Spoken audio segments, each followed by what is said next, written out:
Buenos días a todos y todas. Listo, nos estamos viendo esta semana para, para dar un repaso de biología, de ciencias naturales.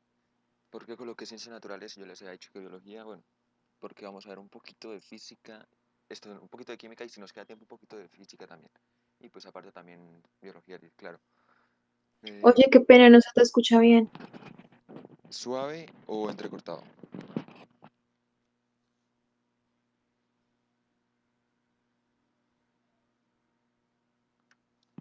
¿Aló? ¿Se me escucha suave o entrecortado? Cortado.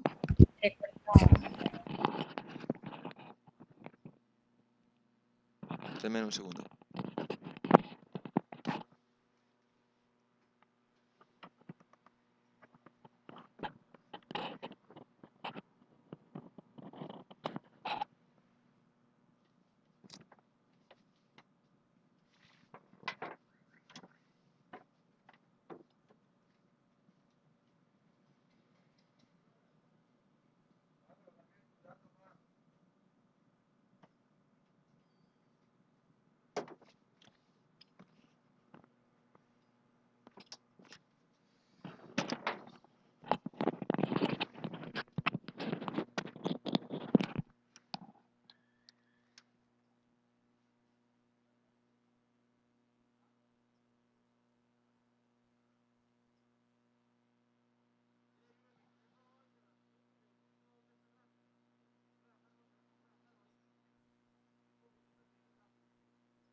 Bueno, ahora sí me gustaría saber qué tal me escuchan ahora. Ya se escucha mejor. Listo. Perdón ahí, ustedes saben que yo siempre tengo problemas. F por mi pueblito, que no tiene buen internet.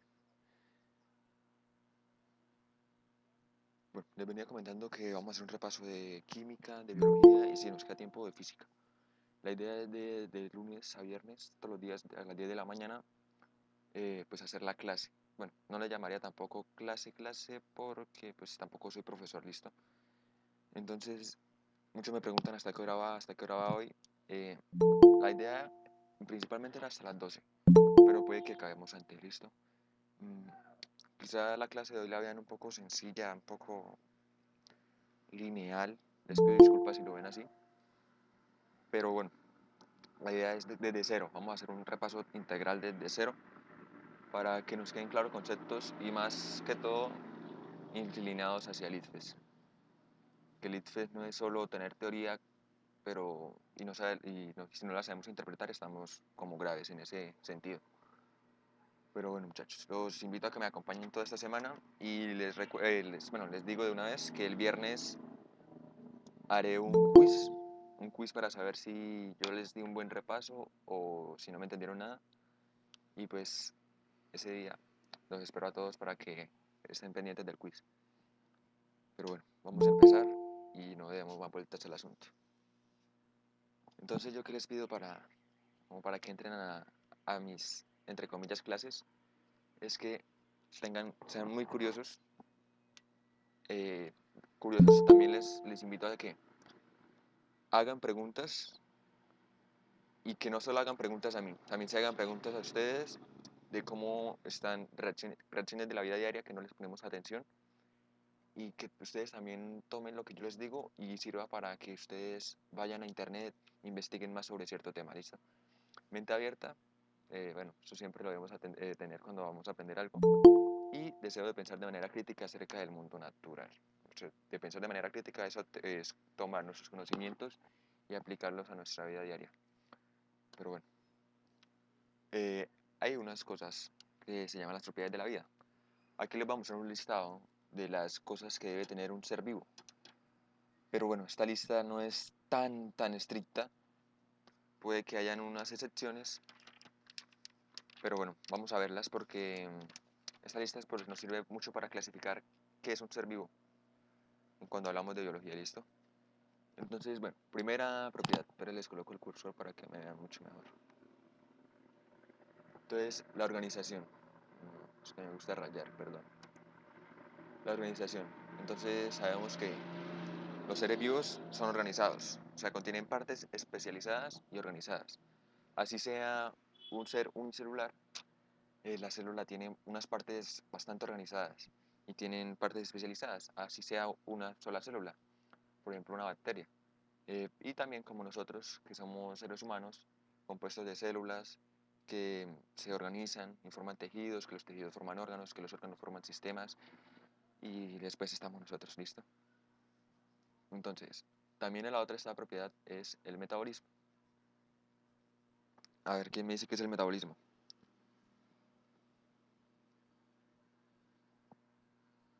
La transformación de materia en energía. Sí, esa es una buena pues, apreciación. Sin embargo, el metabolismo es toda aquella, es la suma de las reacciones bioquímicas que ocurren en un organismo. O sea, todas las reacciones que ocurren dentro de un organismo para... perdón, acá que mi celular se salió de la llamada. Entonces, los dividimos en anabolismo y catabolismo. En anabolismo es pasar de moléculas sencillas a algo complejo. Y en catabolismo es pasar de lo complejo a lo sencillo. Uf, por acá tengo reverberación. Pinche audio. Listo, qué pena. Entonces, por ejemplo, en el catabolismo, nosotros al romper estructuras grandes para formar sencillas, estamos obteniendo de alguna manera energía. En cambio, en el anabolismo, cuando hacemos algo de pasar de sencillo a complejo, ahí nuestro cuerpo ya entra a hacer un gasto de energía considerable. Pero bueno, esa es una característica de las propiedades de la vida, ¿listo? Acá seguimos con la otra, homeostasis. La homeostasis es lo que hacen los seres vivos como para mantener su ambiente interno estable. Así el ambiente externo pueda tener muchos cambios. eh, Nosotros hacemos una regulación, en este caso, de temperatura interna. Por ejemplo, puede ser que algunos se acostumbren, sus cuerpos resistan que la temperatura también cambie, y al igual que el medio, hay unos seres vivos que hacen eso. La otra se me olvidaba, son adaptaciones físicas del cuerpo. Por ejemplo, creo que nosotros regulamos la temperatura en el hipotálamo. Ese es un sistema de homeostasis. También está la importancia de la piel, del grosor de la piel, la grasa. Pero bueno, entonces, la homeostasis es lograr una estabilidad dentro del cuerpo para mantener las condiciones de vida. Por eso a veces cuando nosotros nos excedemos con la fiebre y se nos sube mucho la temperatura, hay un daño grave en el cuerpo y ahí ya estamos no entrando en homeostasis.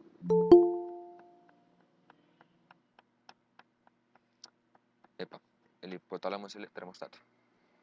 Muchachos, sigamos. Propiedad de la vida, la otra es crecimiento. Eh, bueno, ahí creo que no hay mucho que explicar. Todas las células realizan un crecimiento, así sea unicelular, pueden llegar a aumentar su tamaño. Por ahí se están saliendo. La quinta.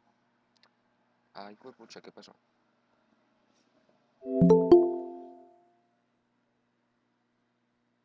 F acá. F en el chat por lo que pasó acá. Listo. ¿Y qué es lo otro? Bueno, que las se pueden reproducir. Pero, bueno, ustedes saben que existe la reproducción tanto sexual como asexual. La sexual es cuando es necesario dos progenitores, en cambio la sexual se necesita un solo progenitor. Pero hay una excepción. Quizá a veces entramos, por eso digo que no es una lista tan que uno debe seguir a la regla para considerar algo un ser vivo. Por ejemplo, las mulas, que son el cruce entre una yegua y un burro, no tienen, no tienen la capacidad de reproducción. Al menos los machos no, algunas hembras sí pueden quedar embarazadas. Pero, mm, pero eso no quiere decir que la yegua no sea un ser vivo. La yegua no, perdón, la mula. ¿Listo? Si algo los invito a que busquen por qué las mulas no pueden tener hijos, ¿listo? Eso se debe más a que todo a la cantidad de cromosomas. Bueno, ahí les explico de una vez. Las yeguas tienen, si no estoy mal, 64 y los burros 62. Entonces recordemos que queda con el aporte de la mitad y mitad. Entonces eso nos daría 63 cromosomas. Y recordemos que para 63 dividirlo en 2 no da. Entonces esto genera como un daño. Por eso los números de cromosomas deben ser impares, o sea, lo que vamos a dividir debe ser impar. Bueno, ahí los equivoqué un poquito, pero es mejor que ustedes busquen porque las mulas no pueden tener hijos. ¿Listo? Esto se debe a porque esos cromosomas, los que les digo, afectan la composición biológica de las mulas. Y la última es la respuesta. Los seres vivos deben tener la capacidad de responder a estímulos. A eso de responder a estímulos le llamamos irritabilidad. Es a responder a los estímulos o cambios de su ambiente. Epa, un cromosoma a la mitad. Listo. Entonces, y la otra era evolución, se me olvidó ponerlos, que los seres vivos también deben tener evolución. O sea que su composición genética debe cambiar con el tiempo para poder adaptarse al medio. Bueno, entonces, ¿por qué nos preguntan algunos que, esta es la lista definitiva? No, no es la lista definitiva. Por ejemplo, hay otro elemento que consideran mucho y es el movimiento. Otro que consideran también bastante es que todos los individuos vivos deben tener ADN. Otro que consideran también los científicos es que del carbono. Pero bueno, no es del todo estricta la lista, listo. Solo quiero que se queden hoy. Entonces la estructura de un virus, ¿por qué un virus no es catalogado como un ser vivo? Porque bueno, no tiene una estructura celular, no se pueden reproducir sin un hospedero, eh, no está claro si pueden mantener homeostasis y ellos no tienen su metabolismo. Pero acá sigamos. Uy, pero ¿qué pasa acá? No entiendo qué pasa.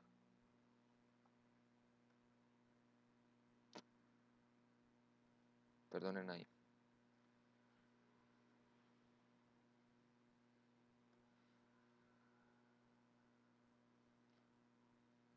Bueno, yo les quería hablar del método científico y ustedes dirán, pero bueno, ese tema no importa.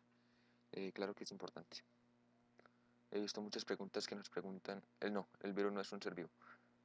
He visto muchas preguntas del IFES que nos preguntan, esta hipótesis es incorrecta, esta teoría es incorrecta, ya que, entonces, tenemos que tener claro que es el método científico.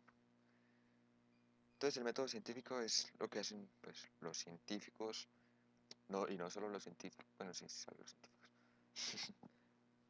¿Vas a mandar las diapositivas? Sí. Con respecto a lo de las diapositivas, muchachos, yo el viernes les envío las diapositivas, ya cuando terminemos todo, yo les envío las diapositivas el viernes, ¿listo? Por ahí van a salir, yo creo que unas 100 diapositivas al menos. Y yo se las envío el viernes, no se preocupen.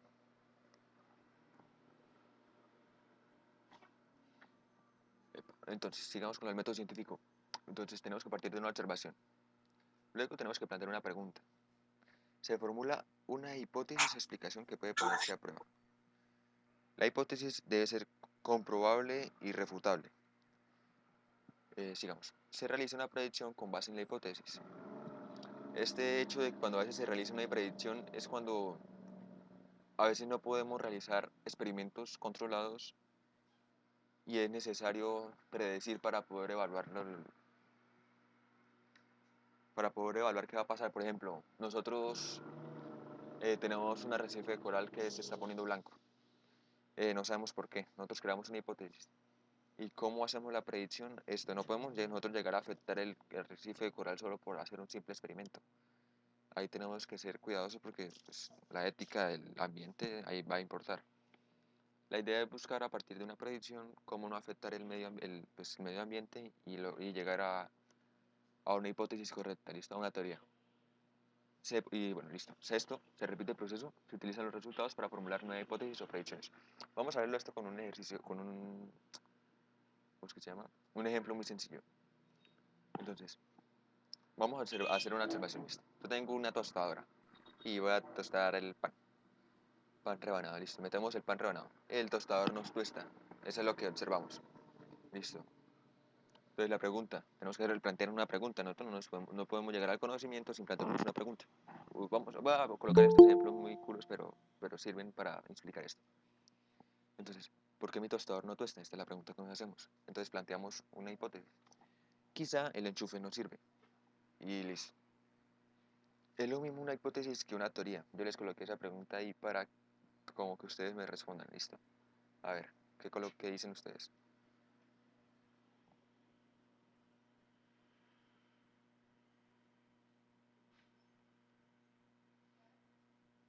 Listo, ¿alguien sabe por qué?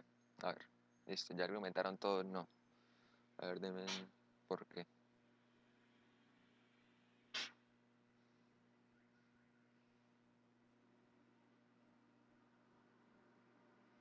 Nadie. Listo. No vayan a buscar en internet porque no me gusta que hagan control C y control V todo el tiempo, listo. Pero sí, bueno, a veces se aportan a la clase.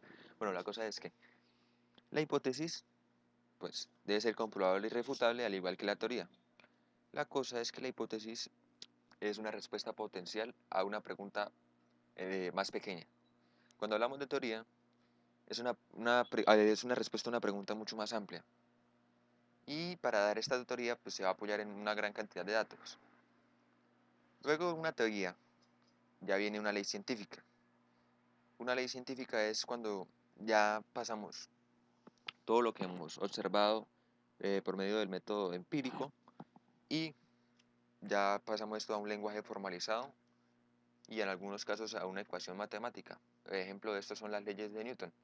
La primera, la segunda que nos dan una ecuación que fuerza es igual a masa por aceleración, si no estoy mal, la verdad si me equivoco me disculpan, y la tercera ley de Newton. ¿Listo? Esas son leyes científicas que ya usan un lenguaje formalizado y ecuación matemática y se basan en muchísimas observaciones, muchísimas, eso no es así de la nada.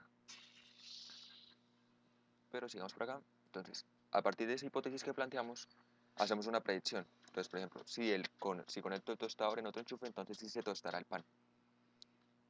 ¿Y cómo vamos a evaluar esa predicción? Eso es lo que tenemos que hacer. Prueba la predicción, conecta el tostador en otro enchufe y vuelve a intentar. Listo.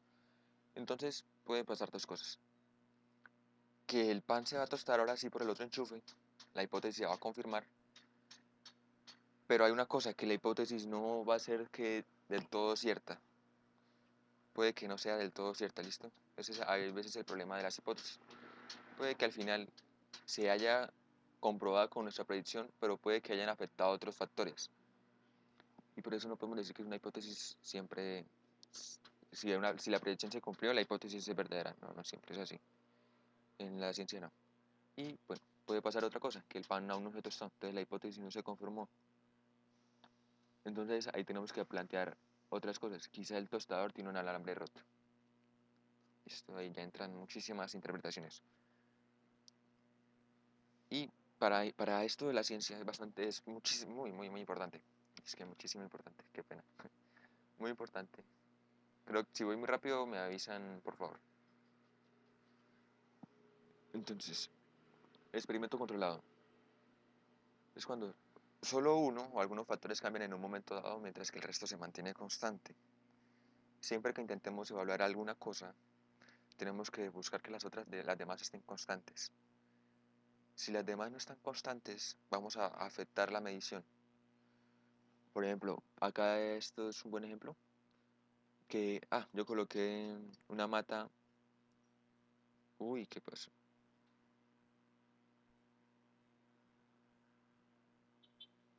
Uy, yo no había visto que habían escrito tanto.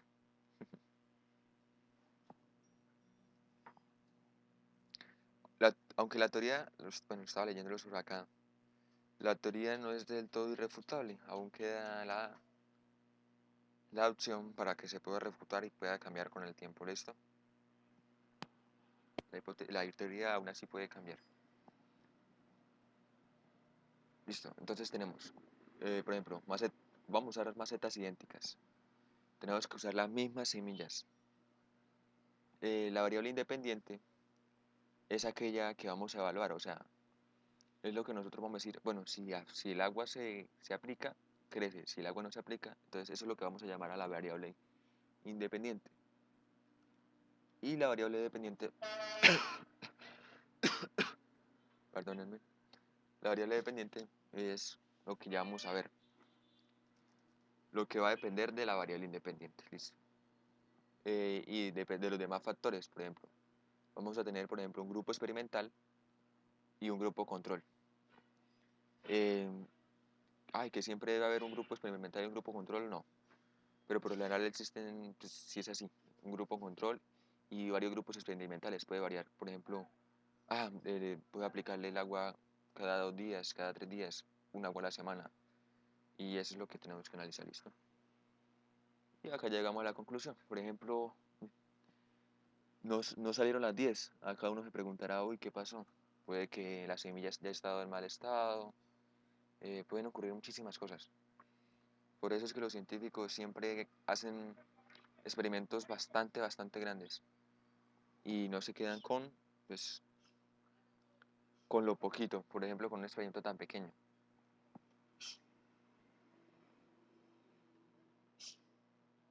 Se supone que debemos tener la mayor cantidad de variables posibles. Cuando queremos evaluar en sí una variable, debemos ser muy... O sea, por ejemplo, cuando nosotros empezamos en la ciencia, debemos solo tener una variable. Lo demás debe permanecer constante. Ya cuando empezamos a aumentar y a entender cómo se relacionan todas distintas variables, por ejemplo, ahí ya podríamos entrar a meter otra variable, que es que la coloco a la luz del sol.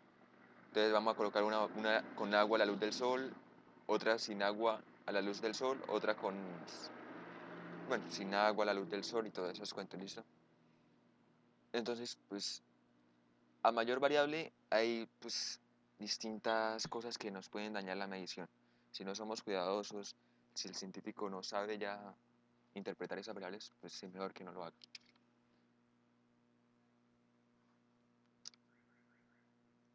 Entonces les decía, puede que las semillas estén dañadas y y no lo sepamos. Hay muchas cosas que pueden afectar, no le podemos decir que esa semilla nos germinó por el agua. Entonces no.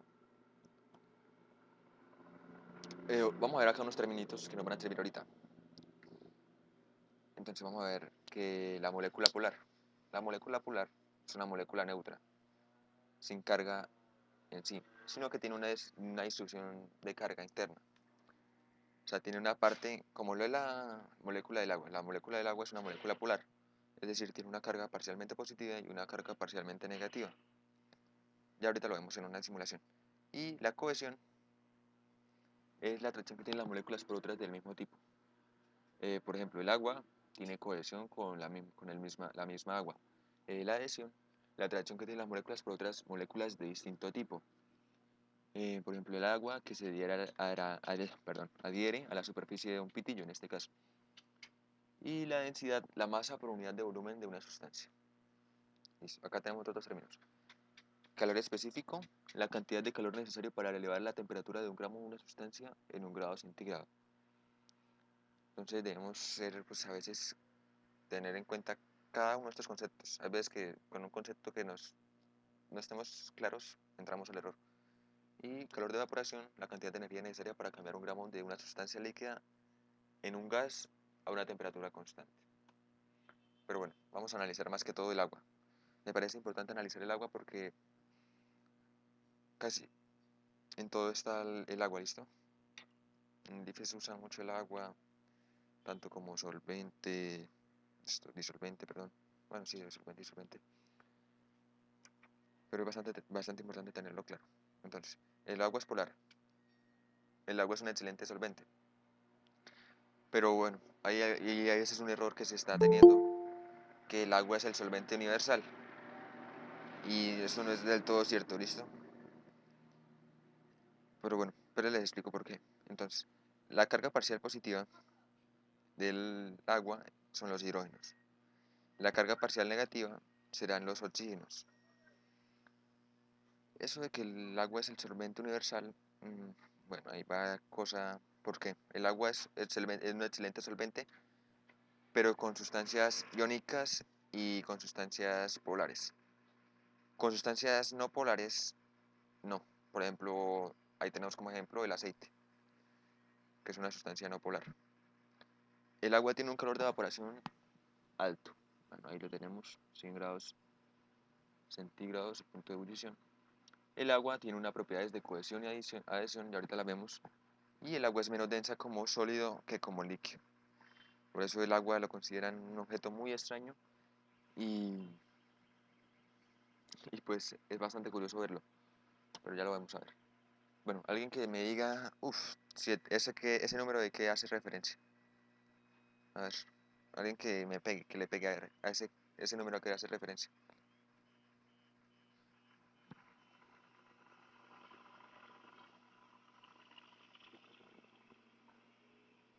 Átomos en el universo. Mucho, mucho, no, tampoco. Abogado, Avogadro, no, tampoco. tampoco.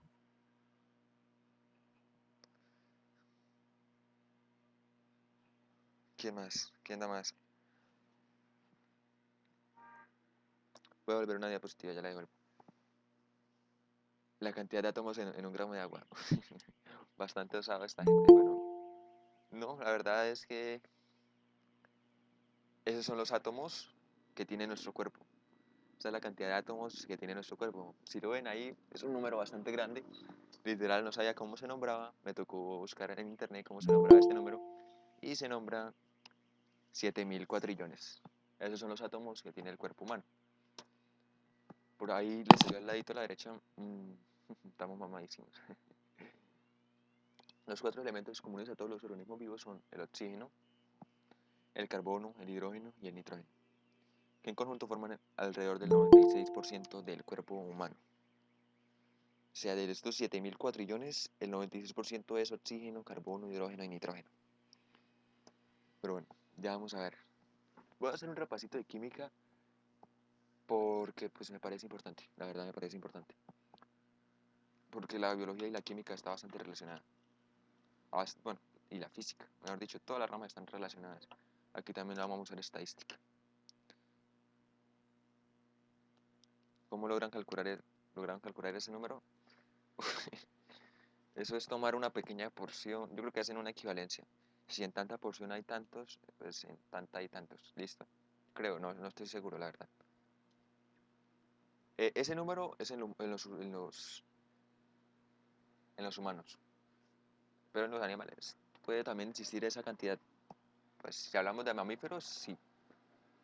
En invertebrados no creo que sean tantos, pero sí. ¿Vas a hacer preguntas IFES? Sí, yo voy a hacer preguntas IFES. Hoy les recuerdo que no. Lunes, martes, miércoles, jueves van a ser pura teoría, pura teoría. Los voy a cansar con teoría. Y el viernes ya hacemos un quiz. A ver si me dejan orgullosos o me dejan decepcionado. Y pues me ponen triste porque soy un mal profesor. Pero bueno. Ahí tenemos la estructura de un átomo. Bueno, esta es la estructura de Niels Bohr. Ahí es como para que nosotros entendamos. ¿Listo? Tenemos en el átomo el núcleo atómico, ¿listo? El núcleo atómico en este caso es esto de acá. En el núcleo atómico tenemos los neutrones sin carga y los protones con carga positiva. Y tenemos afuera los electrones. Los electrones decimos que están en unos niveles de energía, en el exterior. Bueno, bastante bien. Pero hay una excepción. Se dice que todos tienen estas 3 partículas subatómicas, pero no. El hidrógeno es una excepción porque generalmente tiene un protón. ¿Por qué dice generalmente? Porque existen los isótopos. Pero ya les explico por qué. Existen los isótopos. Entonces, un hidrógeno normal solo tiene un protón y un electrón, pero no tiene neutrones. Aquí les voy a dejar un link. Yo cuando les pase las diapositivas, por favor, ustedes lo van a abrir. ¿Por qué es importante que cojan ese link? Porque ahí les van a explicar cómo es el átomo en realidad. La verdad tenemos una imagen bastante dañada de cómo es un átomo en realidad. Estamos un poco erróneos en ese. Como siempre estamos acostumbrados a usar el modelo de, de Bohr, de Niels Bohr, en el colegio para entenderlo. Pues claro, la profesora no nos va a explicar cosas complicadas, ni mucho menos. Por ejemplo, que esto es una nube de electrones, que en realidad el átomo tiene bastantes partes vacías, bastantísimas. Exacto, el modelo de Schrödinger. Y que nosotros, en realidad, con los niveles de energía, no decimos dónde están exactamente. Sí, pura física cuántica. bastante complejo. Que en realidad nosotros no decimos... Pícala con una aguja, es como de duro. Sí. Era como la que yo tenía por aquí, ¿te acuerdas? Yo tenía una... Estoy en estoy. Ojo ahí con los micros, no sé si me estaban hablando. Si me estaban hablando, me interrumpen de nuevo, no pasa nada. La profe explicando física cuántica. Bueno, entonces les decía. En realidad es una aproximación de donde más va a estar el electrón. No es en realidad que va a estar ahí, sino que es una aproximación de un área donde va a estar exactamente no, donde va a estar el electrón, ¿listo? Entonces en realidad es una aproximación, no es que vaya a estar ahí. Y que ustedes dirán, pero si es tan vacío, ¿por qué como que no se traslapan? Chévere que pudiéramos atravesar las cosas, pero no se puede. Las cargas se repelen y generan un choque. Pero bueno, entonces cuando hablamos de número atómico es igual al número de protones. Lo que distingue a un elemento es el número de protones. O sea, el número de protones es el que siempre nos va a decir de qué elemento estamos hablando. Siempre, siempre. Puede que cambien los neutrones, puede que cambien los electrones, eso va a pasar. Pero los protones siempre nos van a decir de qué elemento estamos hablando.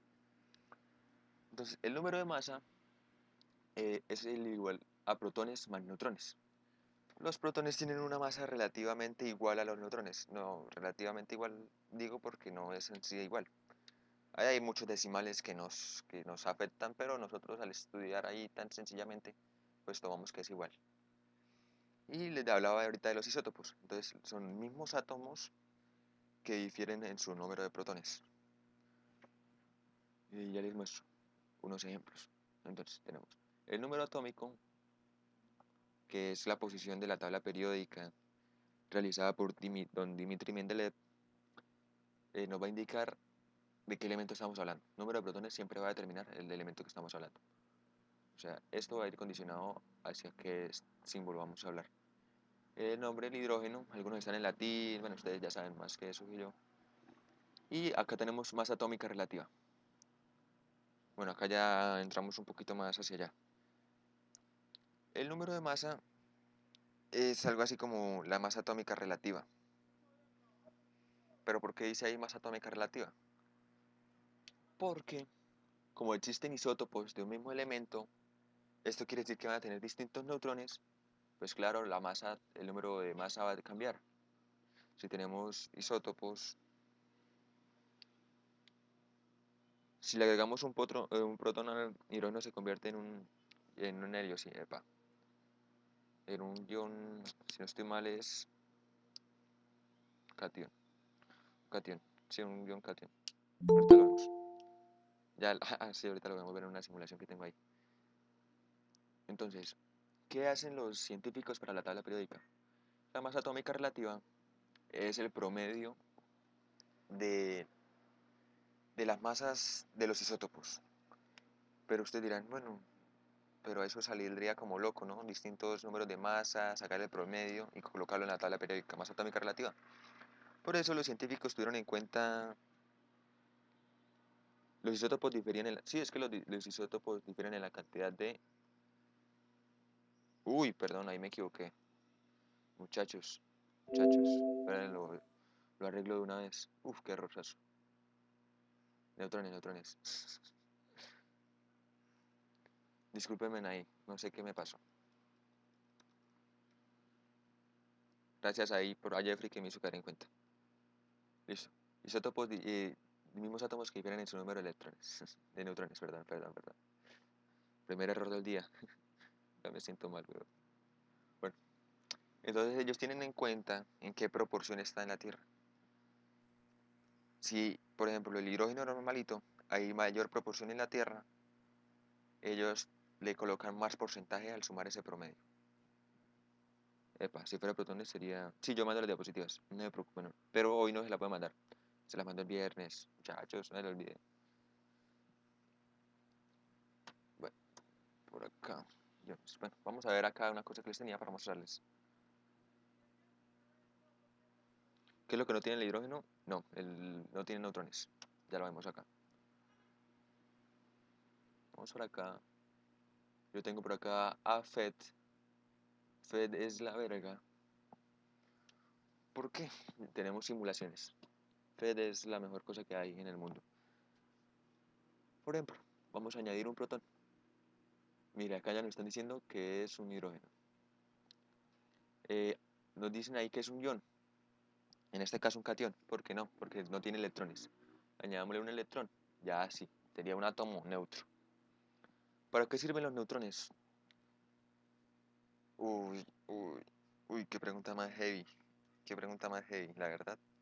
Uno diría neutralizar, pero bueno, eso no está correcto. ¿Por qué? Porque no tienen carga, entonces no están neutralizando. Son cargas estables, exactamente. Yo creo que esa pregunta va... Sí, claro, si ustedes lo ven por el lado para hacer cálculos, pues ahí sí sirven de mucho. Pero si ustedes lo ven a nivel de física y química, pues la pregunta va muy allá. La verdad no se la sé explicar. Queda fuera de mi alcance. Entonces ahí nuestro compañero nos decía, bueno, si le agregamos un protón al hidrógeno, queda ya un helio catión, porque tiene un electrón menos.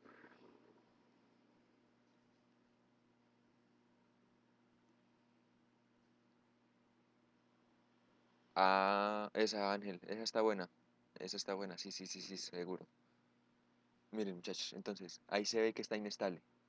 Y ahí, como nos lo dijo nuestro compañero Ángel, claro, bien análisis, si metemos ya unos neutrones, ya logramos estabilizar. Porque claro, estas cargas de la misma se van a intentar repeler. Ya que nos muestran el número másico. ¿Listo? El número másico, en este caso como solo hay protones, entonces solo los protones van a aportar a la suma. Entonces muchachos, yo creo que con esto les quede claro cómo se comportan los electrones, los protones y sus partículas subatómicas. Bueno, vamos a añadir por acá 3 electrones, pero como no hay neutrones, está inestable. Por acá les tenía uno de isótopos. Por ejemplo, mire, tenemos el hidrógeno 1, este es un isótopo. Entonces, estable, sin neutrones. Si le agrega, mira, acá nos dice en qué proporción está en la Tierra. El hidrógeno 1 está en 99,98, bastante porcentaje. Diría que todo. Mire, ya acá el número de masa sería... Hay una pequeña diferencia entre el número de masa y la masa atómica. El número de masa sería la suma de protones más neutrones, en este caso 1. Pero la masa atómica ya va mucho más allá, porque tiene en cuenta todos sus decimales. Los electrones no se cuentan, se llama fedcolorado.edu, phet.colorado.edu. ¿Cómo es que los electrones no se cuentan para hallar las masas? No, la verdad es que los electrones tienen un peso relativamente mínimo, mínimo, mínimo. Listo, ya les paso el link, claro, cómo no. Por acá, aunque... Uy, hay 86 personas. Bacano, bacano. Ya les paso el link. Ahí está. Pues denle a ese y si le dan a atrás reversa les muestra simulaciones de todo, de biología, de física, de química, hasta de matemáticas. Bueno, ahorita vamos a ver unas. Bueno, entonces le estaba mostrando, ¿no? Por ejemplo, el litio. Este es el litio estable. El litio estable, mire, el litio estable, este es un isótopo. El que se encuentra en mayor proporción en la Tierra es el litio 7. Tiene 4 neutrones y tiene 3 protones. Gracias, Wender. Todo bien. Entonces, los electrones no. Los electrones pesan muy, muy, muy poquito, es despreciable. Pero los electrones ya entran bastante a jugar la importancia cuando hablamos de hacer reacciones. Ahí sí entran a ser importantísimos. Pues bueno, si le añadimos acá un neutrón, vamos a ver que, mire, esto no está en la Tierra. Un neutrón con carga, con 5, un litio con 5 protones, con neutrones, perdón. No, esto no está en la Tierra, mire. La proporción que encuentra en la Tierra es del 0%. Entonces ahí tienen para que ustedes lo vean, prueben con distintos elementos, por ejemplo, el oxígeno. El oxígeno normalito es el que más se encuentra en abundancia en la naturaleza, 99%. Si le añadimos neutrones, 0,038. Son valores que a veces que uno dice, no, ni siquiera importa. Por ejemplo, no, esto no. Entonces ahorita estábamos hablando sobre la polaridad. Pero espere, sigamos acá con las diapositivas. Entonces ahorita estábamos hablando. ¿Por qué con 5 neutrones es inestable?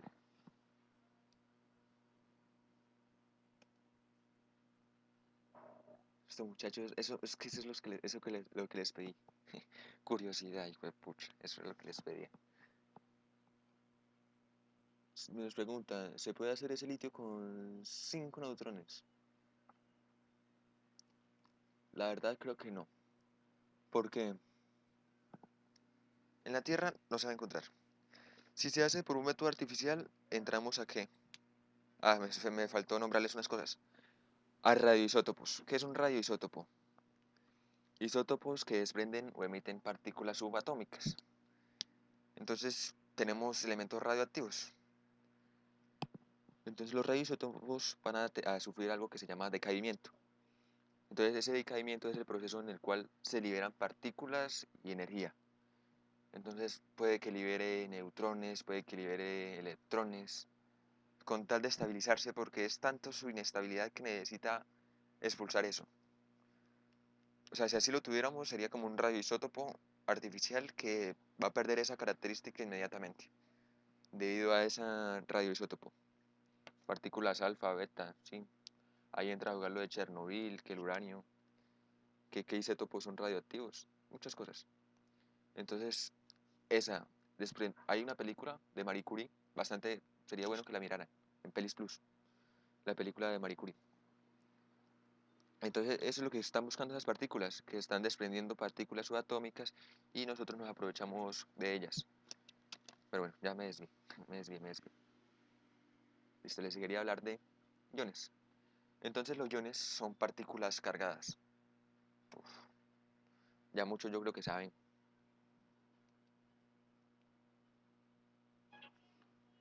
El círculo que rodea las partículas es el mar del... ¿Cómo se llama la película?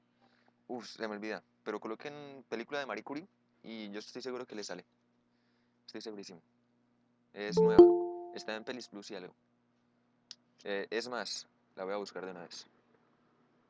Para mostrárselas, para no dejarlos con la duda. Pelis Plus, ahí veo las películas piratas. Eso, Radioactive. Epa. A mí mi hermana me la hizo ver.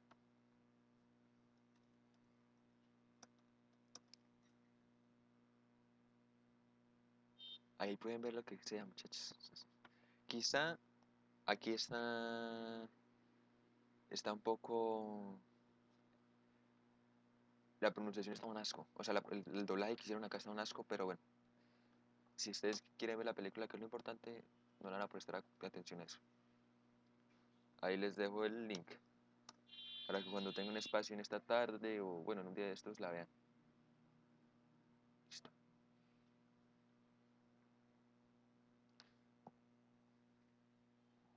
Entonces les hablé de...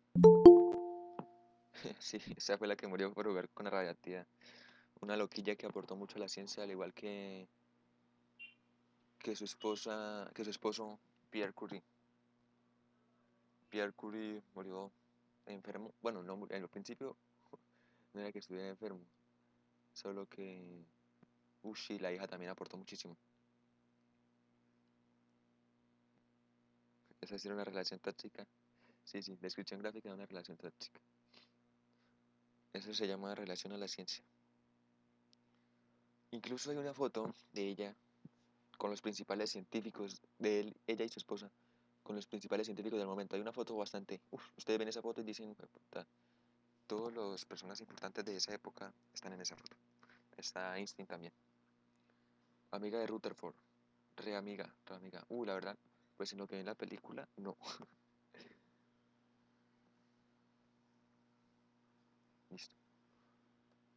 Mm, Yo creo que les estaba hablando, muchachos, se me olvidó. Los iones.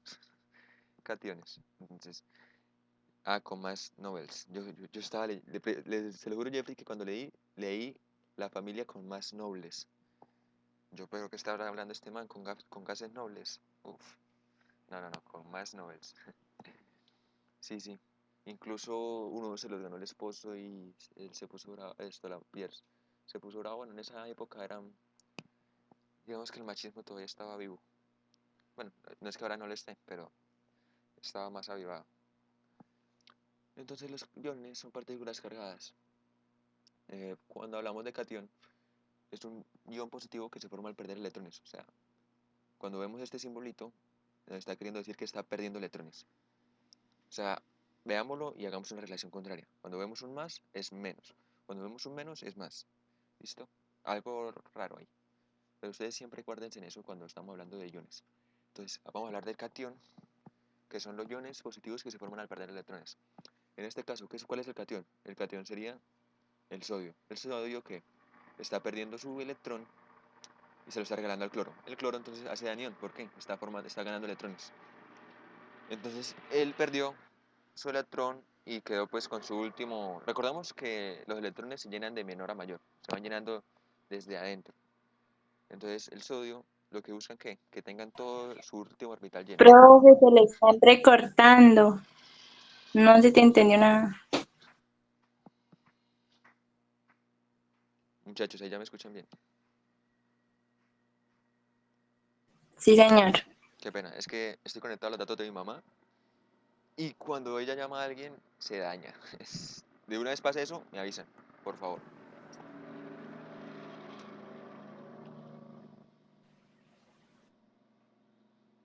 Listo. Entonces les digo, muchachos, porque Escuchó nada.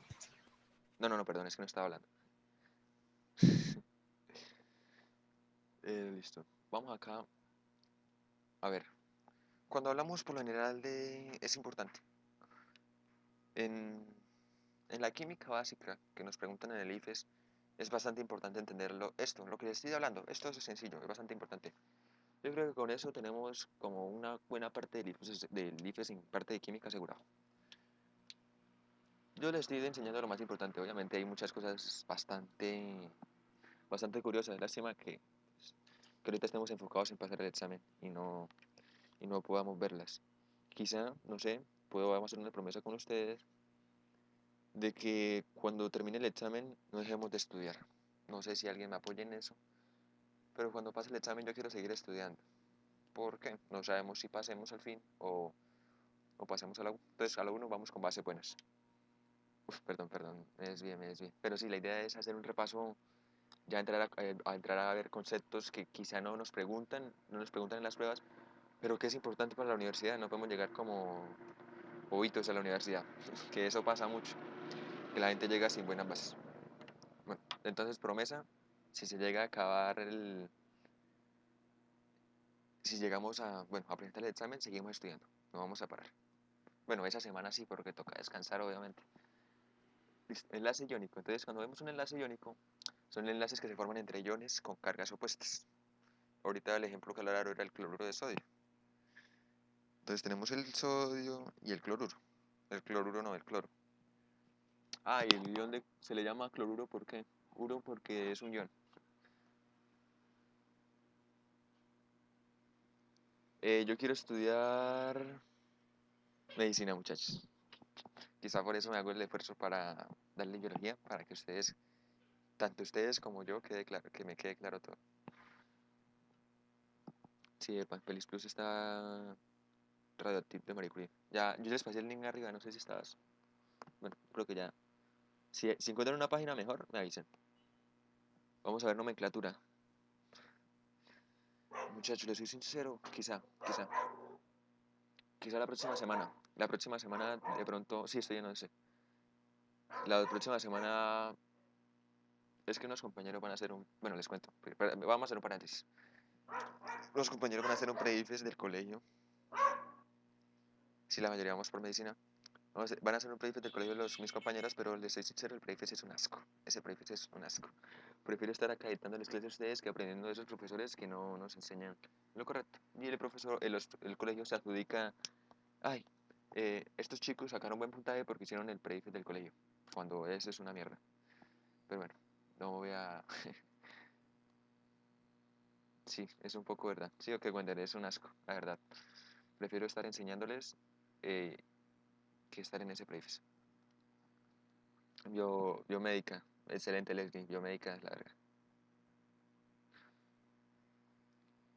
No, esto está bien de hacer cuestionarios. Sí, no, es que no estoy generalizando los prefes, estoy generalizando el preface del colegio, de ese colegio, del mío. Uff, prometer sacarte más de 380 es osadísimo. Ni los mejores cursos lo hacen. Bueno, hay uno instruimos que sí lo hace. Y dicen que si usted no pasa, le devuelven la plata. Pero con ciertas condiciones. Bueno, ya, cierro paréntesis. Entonces, les estoy hablando de enlaces iónicos. Enlaces que se forman entre iones con cargas opuestas. O sea, un metal y no metal. Cuando hablamos de un enlace iónico es cuando un elemento está perdiendo un electrón y el otro está ganando. Cuando hablamos de covalente ya es cuando estamos compartiendo. Entonces, enlace covalente, sacaron promedio aceptable.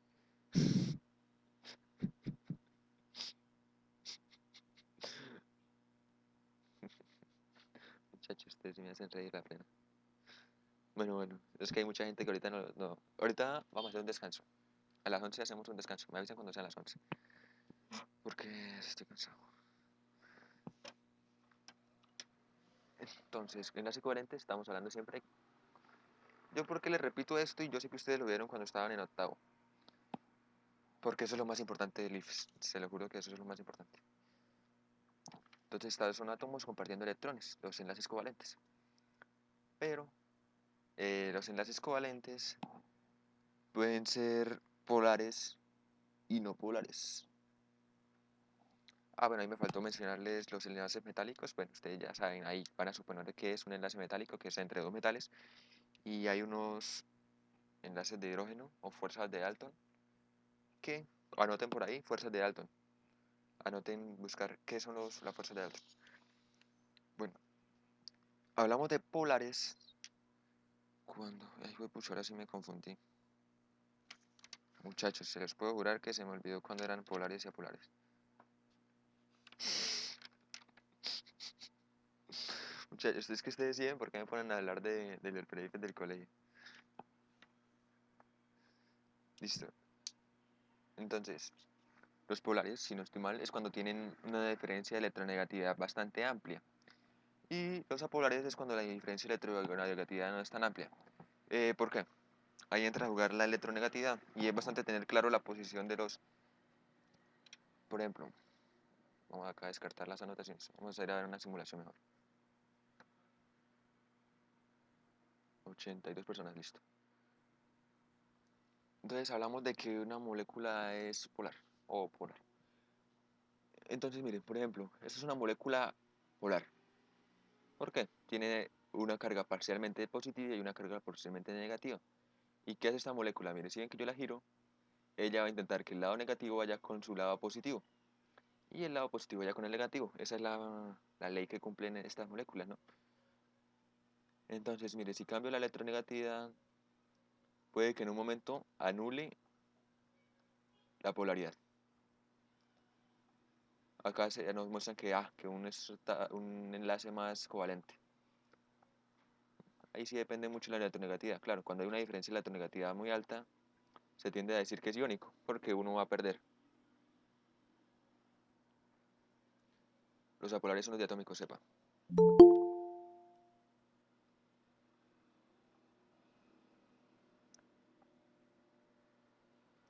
O sea, polar cuando la electronegatividad es bastante alta y tienen cierta tendencia a mostrar qué carga van a mostrar, listo. Por ejemplo, es que este ejemplo no estaba acá, no me gusta. Bueno, ahorita lo muestro. Les quería mostrar esta tabla.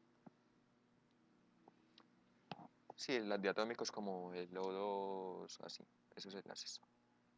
Pero bueno, esta tablita. La P-table. P-table. La P-table o P-table. Que ya les paso el link para que ustedes... Es una tabla periódica bastante útil. Por ejemplo, nosotros no tenemos una tabla periódica en la casa. ¿Y qué hacemos? Uy, ¿qué pasó? No me va a escribir un mensaje, muchachos. Pero miro cómo se ve en la pantalla. Esta semana vamos a ver solubilidad. Esta semana, no. Hoy. Pero no, vamos a verlo muy por encima, la verdad. Vamos a verlo muy por encima. Sí, bueno, hoy lo vamos a ver por encima, se los prometo. Pero la próxima clase puede que ya lo veamos muy más profundamente. Listo, ahí les pasé el link de la P-Table. Entonces, ¿qué es la P-Table? Ah, Periodic Table. Los tipos de energía. Voy a meter tipos de energía, tipos de fuerza. Se los presento. Entonces, bueno, acá está una tabla bastante bacana. Por ejemplo, nosotros nos vamos a buscar a internet, tabla periódica, y pues vamos a las imágenes a verlas. Y esas imágenes no se ven ni siquiera, ni se entienden. Pero bueno, acá tenemos la tabla periódica. Entonces, ustedes ven aquí, tenemos todos los datos, podemos ver el punto de ebullición de cada elemento, los niveles de energía, su peso atómico o masa atómica relativa. Entonces, ahí para que lo vean, ¿listo? Ahí está. Ahí se les doy esa herramienta para que ustedes jueguen con esto. Pero bueno, aquí ya. Bien facha la tabla, sí, bien facherita, bastante hermosa. La verdad me la mostró mi hermana. Muchachos, bueno, aquí yo sé. Em, Esto es un ejercicio de matemática, yo sé qué está pasando, estamos viendo en ciencias naturales, pero es para hacer un paréntesis. ¿Y qué les voy a decir? Bueno, ya son las 11. Ya son las 11, muchachos. Entonces, ¿qué les voy a decir? Ay, pucha, les los mostré. Descanso de 5 minutos. Vamos a descansar 5 minutos y ya volvemos. ¿Va? ¿Les parece? Porque 2 horas de story, eso no es nada bueno.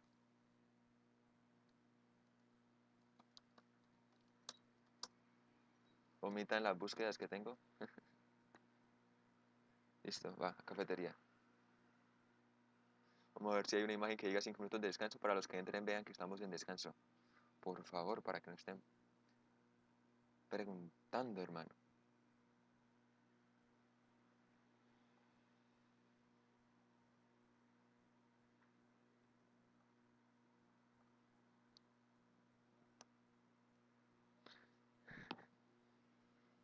Yo gasto.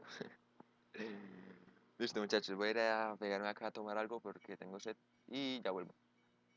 Si entra alguien y pregunta qué estamos haciendo, díganle que estamos descansando. 5 minutos. A las 11:05 nos vemos.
Muchachos, volví. Bueno, mientras llegan los demás, vamos a hacer un pequeño análisis matemático. Entonces, hagan este ejercicio, por favor.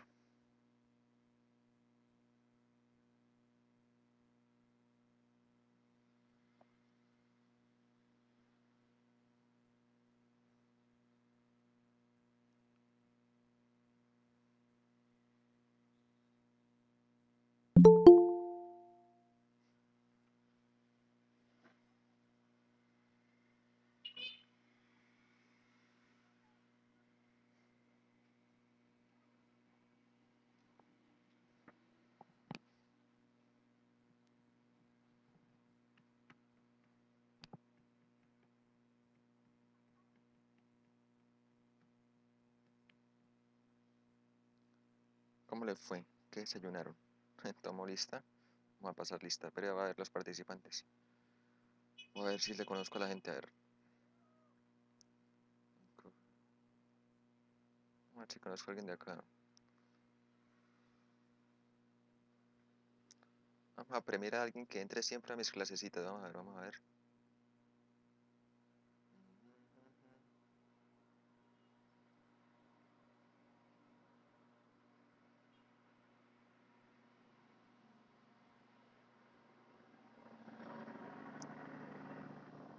Y el premio que se lleva, que siempre veo por ahí, es a Alison Hernández. Por ahí yo siempre la veo conectada a la verga.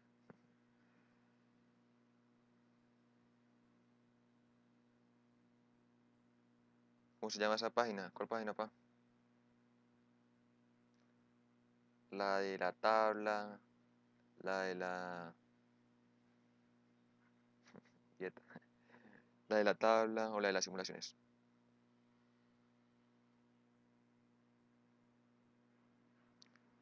La de las simulaciones, ustedes colocan ahí en internet FED y ya.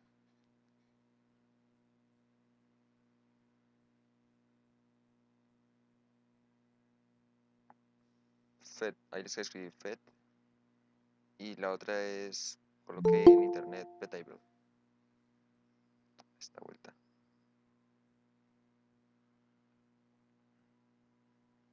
FED.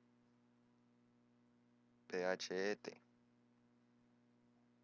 Este tema, pues sí, reúne un poquitico matemáticas con análisis de la imagen.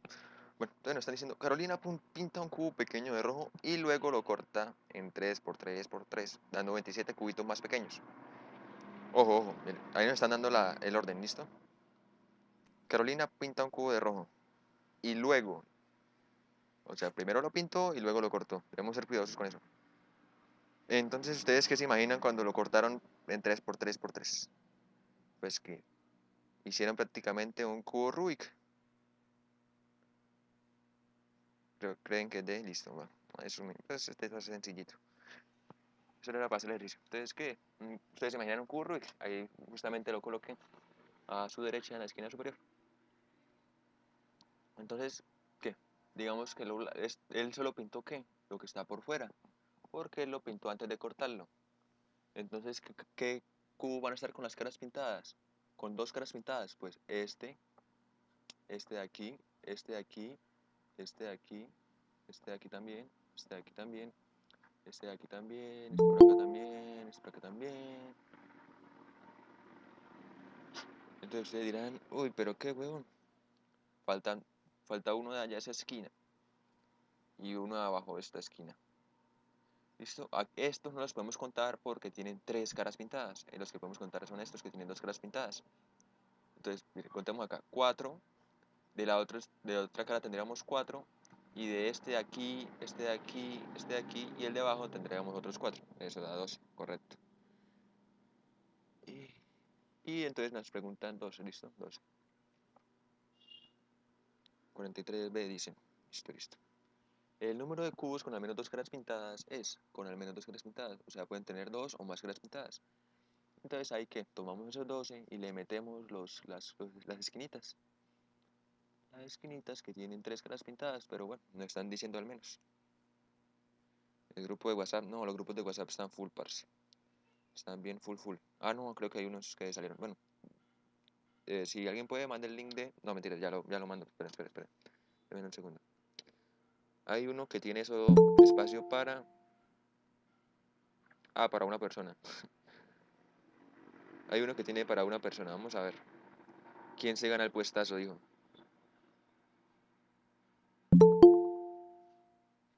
Ahí.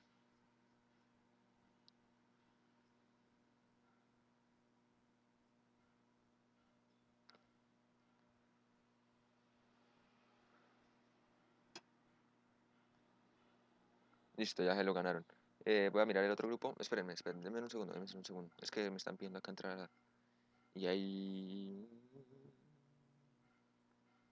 Aquí hay 2 cupos. En este grupo hay 2 cupos. Vamos a ver quién se los gana.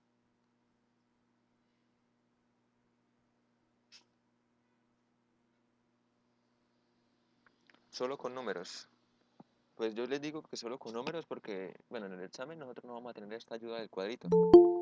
Pero ese análisis ustedes lo deben hacer en sus mentes. La verdad, les soy sincero, no sé el otro método. Si alguien lo vio, me lo dice. Ay, esperen que me salí de la reunión y no puedo ver el chat. Denme un segundo.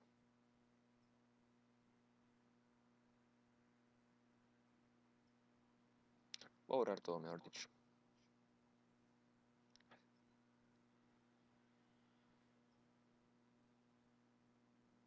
Hay 2 grupos. Hay 2 grupos. Más tarde le pido a la gente que se salga de alguno. Pues es que hay gente que está en los dos, entonces le voy a pedir a la gente que se salga. No, es que los tutores deben estar en ambos, entonces no les puedo decir que se salgan. Pero bueno, no importa. Es que, pero ojo, no vayan a subir en otro grupo, no los saturen. Son lo mismo, son distintas personas. Como uno se llena, pues toca hacer otro. Listo. Entonces, voy a rebobinar. Bueno, muchachos, ojo ahí. 11-11. Deseos para todos. Que todos pasemos al examen. No me bueno. Carolina pinta un cubo de rojo y luego lo corta. Pintó todo el cubo. Pintó el exterior. Ella no pudo haberlo pintado por dentro, por estos lados. Listo, por dentro. Y lo cortó en 3 por 3 por 3. Así como nos muestra esta figura, un cubo de Rubik. Entonces, nos están diciendo el número de cubos con exactamente 2 caras pintadas. O sea, las únicas caras que pueden tener estos cubos que pueden tener 2 caras pintadas son estas esquinas. ¿Por qué? Esta que estoy señalando. Porque, mire, si contamos el del centro, solo va a tener una cara pintada. El de la esquina va a tener 3 caras pintadas. El único que puede tener 2 caras pintadas va a ser pues, el del borde. Estos bordecitos de acá. ¿Cómo es que se llama? Que forma arista con centro. Entonces, ahí contamos este de acá hay 4. En la otra cara, como esta cara es igual a la de allá, pues vamos a suponer que hay 4. ¿Sí? Este de acá, por allá abajo va a haber una, por allá atrás y todo va a haber otra. Y nos faltan estas de acá, esta de acá, esta de acá, esta de acá y la de atrás. Sería, ¿cuánto? 2, listo. Todo eso sumado, 4 más 4 más 4, 2. ¿Todos claros ahí? Sí. Y nos falta, ahora nos dice el número de cubos con al menos 2 caras pintadas es. Entonces nosotros ya contamos los de 2, esos entran a jugar en al menos, y ahora nos piden el 8. Esto 8 no, los que tienen al menos 2 caras pintadas, entonces también pueden jugar ahora los de 3. Ahorita nos dijeron exactamente, ahora nos dijeron al menos. Entonces van a contar estas esquinas que tienen 3. Entonces, si aquí hay 4, entonces al otro lado hay 4, entonces son 8. 12 más 8, 20. Un ejercicio bastante sencillo, la verdad. Vale, vámonos con el otro ejercicio, muchachos. A ver, piénsenlo un ratico.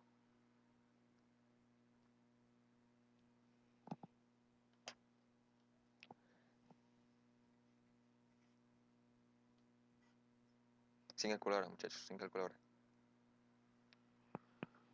Ay,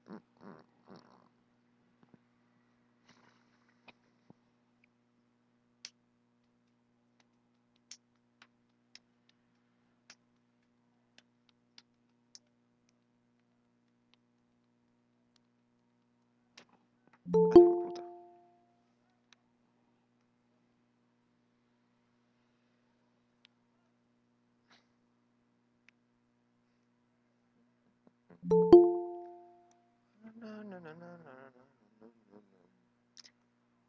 están todos haciendo sus cálculos matemáticos bien pros.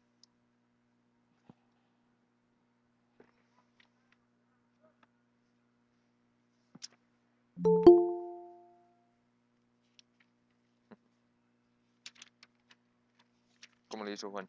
A ver, cuéntanos.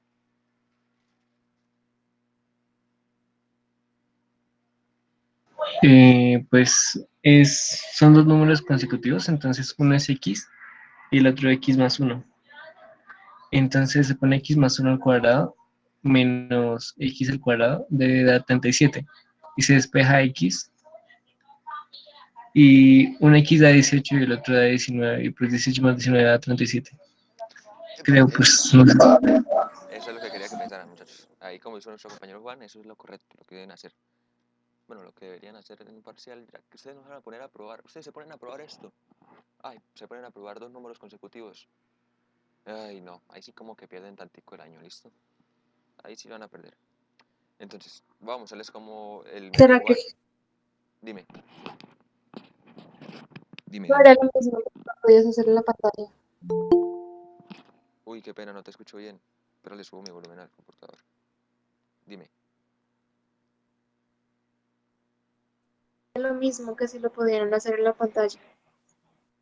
Ya, listo. Ya lo hago. Entonces, debemos entender una cosa. Cuando hablamos de un número consecutivo, por ejemplo, tenemos un número X. ¿Cuál será el consecutivo a este X? Pues ahí nos dijo nuestro compañero. X más 1 es un número consecutivo al anterior. Debemos tener eso. Hay que, ¿cómo se llamará eso? Bueno, convertir al álgebra todo lo que hacemos. Todo esto lo podemos pasar a ecuaciones, a una incógnita. En este caso la incógnita será X.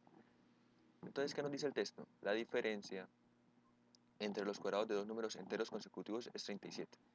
Si dio 37, entonces nos va a decir que el primero era el positivo. Entonces vamos a colocar el más grande, listo. X más 1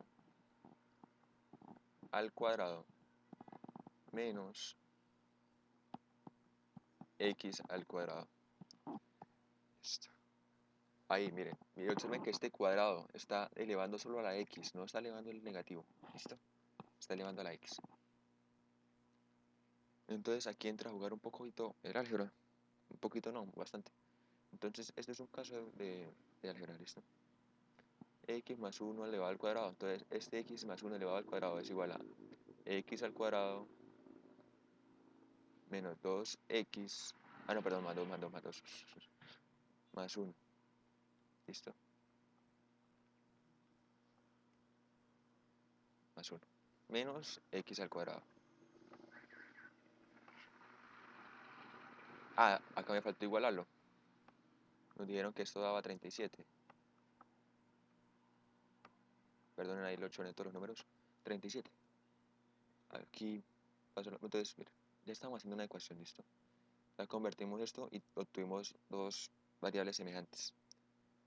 Entonces las cancelamos. Cancelamos esta menos X al cuadrado con esta X al cuadrado.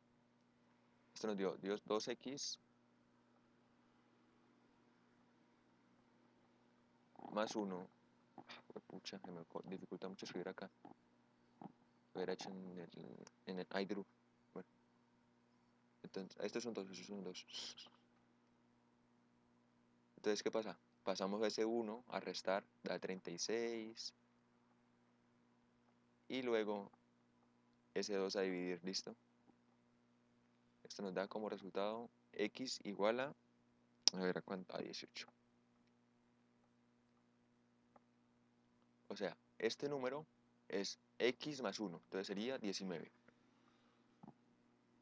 19, nos están pidiendo la suma de estos dos números. Entonces 19 más 18, que en este caso es X, esto nos da 37.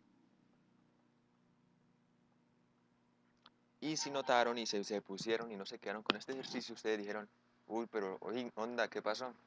Vean que la diferencia entre los cuadrados de los números enteros es 37 y la suma también dio 37. Díganme que alguien por favor probó con otros números. O sea, que hizo, por ejemplo, 26 al cuadrado menos esto, menos 25 al cuadrado. Y eso le dio un resultado y era lo mismo que tomaran 26 más 25. No sé si alguien lo probó y si se dan cuenta, siempre se cumple.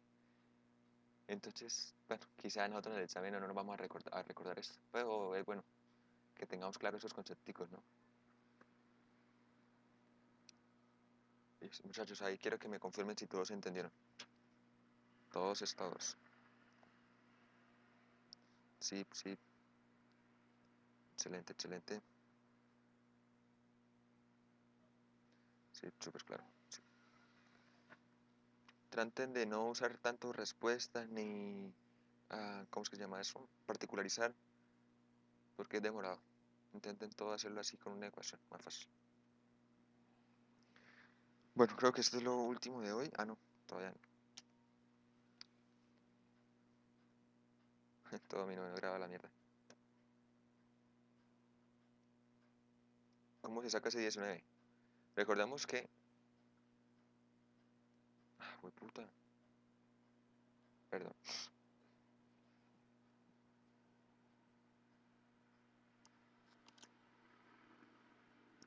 Sí, estamos viendo de todo, estamos viendo de todo. Por eso les coloqué ciencias naturales. Bueno, y un poquito más. ¿De dónde saqué el 2x? Bueno, ahí yo los invito a que vayan a repasar los casos de álgebra. Miren, esta forma nos está ¿Los quedando casos de qué, perdón? del álgebra, binomio cuadrado, exacto. Cuando tenemos esto, este es el binomio cuadrado, pero también está la diferencia de cuadrados. Entonces, acá en este, por ejemplo, memorícense que siempre esta expresión x más 1 elevado al cuadrado es igual a decir que el primer término elevado al cuadrado más dos veces el primero por el segundo, más, productos notables, más el cuadrado del segundo término, ¿listo? Entonces ahí está expresado. X al cuadrado es el cuadrado del primer término, 2 veces x, pues es 2x, 2 por x por 1, eso da 2x, más 1 al cuadrado, ¿listo? Me preguntaban que dónde salía el 19, ¿listo? Nosotros allá, acá estábamos hallando, ¿cuál era la incógnita? X. X era el número menor de los que estábamos hallando consecutivos. Sí, sí, no falta, no falta. Pero no, a veces esos son errores de repaso, a veces que a veces uno tiene esos errores de bailas. No, el grupo ya está lleno, el grupo ya está lleno, Esteban. Rifé tres cupos hoy. ¿Listo? Entonces, como hallamos nosotros fue X, nosotros hallamos fue este número, o sea, el primero que estábamos teniendo en cuenta. Tranquilos que yo siempre mando el link por todos lados. Entonces, nos faltó hallar el otro consecutivo, el consecutivo a la X. El consecutivo a la X es X más 1, entonces X más 1, entonces 18 más 1, 19. Listo, por ahí alguien me estaba preguntando, vamos a ver. Victoria, ¿entendiste dónde sacaba el 19? O me perdí, o te perdiste.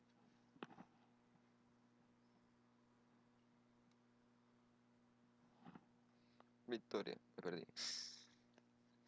Listo, no pasa nada. Voy a borrar todo. Bueno, no mentiras, no voy a borrar todo porque hagamos acá paréntesis. Cuando tú quieras hablar de un número consecutivo, vas a expresar, bueno, en términos de variables, tú vas a expresarlo a que x puede ser cualquier número y un número consecutivo a x, es decir, que está a una unidad, es x más 1. También se podría expresar como x menos 1, eso también lo podrían hacer, pero pues es más fácil hacerlo con este caso de binomio cuadrado. Epa. Entonces, todo se puede expresar en esto. Un número consecutivo se puede expresar de esta manera. O tanto x es el primer número, digamos en este caso podría ser x es 3, y un número consecutivo a 3 sería 4. O un número consecutivo a 3 también podría ser 2, de la forma x menos 1. ¿Listo? Entonces, teniendo en cuenta esto, nosotros estábamos hallando x y el número consecutivo a x. Colocamos el número el más grande, ¿por qué? Lo colocamos aquí de primeras para que nos diera positivo. Si colocamos el número más grande acá a la derecha, pues obviamente nos iba a dar negativo.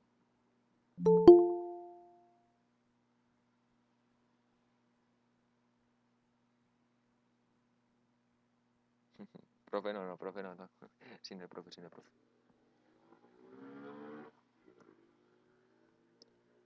Bueno, quizá ahí les dije un pequeño error, ¿no? Quizá ustedes pudieron haberlo expresado. X menos 1 consecutivo, el número consecutivo sería X. X es el número y el número consecutivo sería X más 1. ¿Listo? Sí, quizá ahí le coloqué la pregunta que tenía Michelle, ¿listo? Bueno, muchachos, listo, creo que ya. Reacciones químicas. Entonces, cuando hablamos de las reacciones químicas, ya todo el mundo lo debe saber, es que es la participación de reactivos y productos. Entonces, hablamos acá de, por ejemplo, tenemos este reactivo. Este reactivo es un ion de bicarbonato. Y acá tenemos este otro reactivo, en este caso es un ion de hidrógeno. Y que esto nos dio un producto. En este caso el producto sería un ácido carbónico. No tienen que aprenderse sus nombres, solo era para el ejemplo.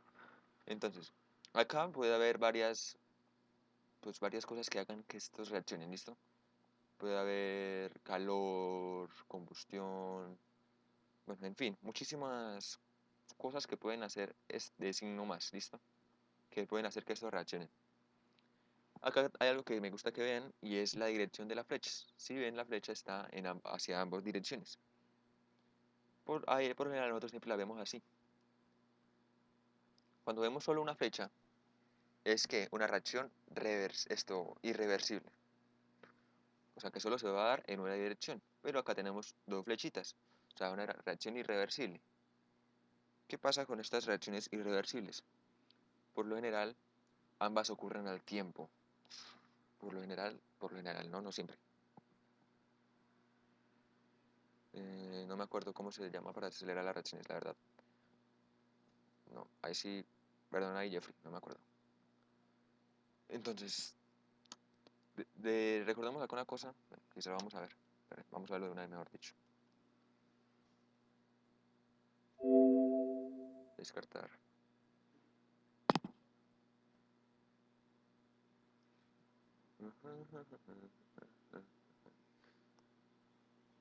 Catalizadores. Epa. Uf, bueno, acá hay un jueguito en la misma plataforma FED que les pasé para entender que todas las ecuaciones se deben balancear. Pero coloquemos una señora balanza, ¿listo? Balanceada es que deben empezar al mismo los dos en el mismo lado, ¿listo? O sea, deben haber las mismas, deben cumplirse la ley de la conservación de la materia. Que la materia no se crea ni se destruye, tan solo se transforma. Pues si tenemos, por ejemplo, 4 de nitrógeno y 1 de oxígeno, tenemos que tener acá, tratar de balancearlo, ¿listo? Y esto se torna difícil. Quizá el balanceo de ecuaciones sea un poco complejo. Por ejemplo, acá podemos quitar 2 y ustedes pueden ir jugando así, ¿listo?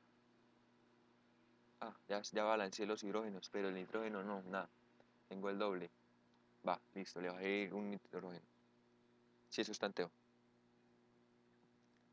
Sí, claro, hay métodos de métodos. Por lo general uno dándole al tanteo y al tanteo la saca.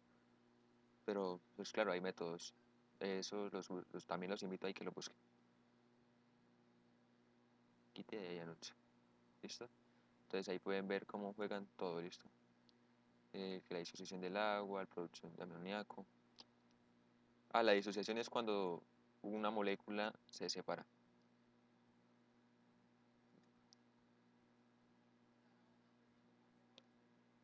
Por redox.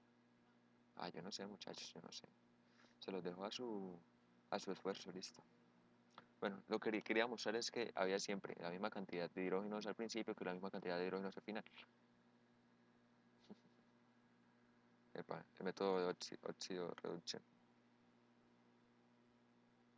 84.